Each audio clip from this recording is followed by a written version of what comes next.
Eto na nga, ito yung pinakauna kong radio live interview. Inaaliw ko lang yung sarili ko kasi parang ninenervous ako dyan. Buti naman may intro bago ako tanungin. Pinlay muna nila yung favorite song ko para daw gumaan-gaan naman ang loob ko. Pasayaw-sayaw pa nga ako dyan para matagal ang nervyos.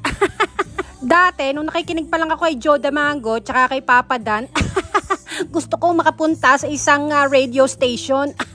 Eto na, dream come true. Ay, nakapunta na rin sa wakas. I was over the moon kasi di ko naman na-expect na meron pala mga tao na mag-i-interest sa buhay ko.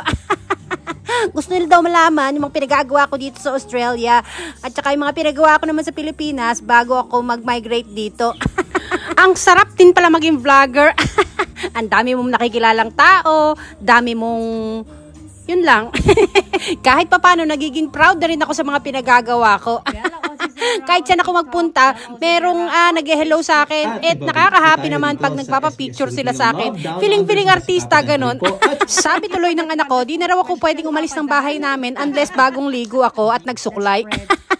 Di kagaya dati, dugyot, pwedeng pumakarating kahit saan. Ngayon di na raw pwede. Huwag nyo nang tapusin tong vlog na to dahil 1 hour to. Isang oras pala ako interview, hindi naman ako na-inform.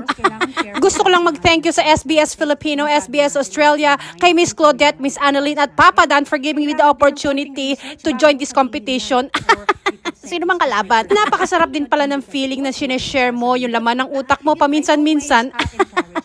Bago ko makalimutan, maraming salamat po sa lahat ng nakafollow sa akin, sa mga nagko-comment. Lahat po ng comment nyo, binabasa ko kahit po puyat na puyat ako.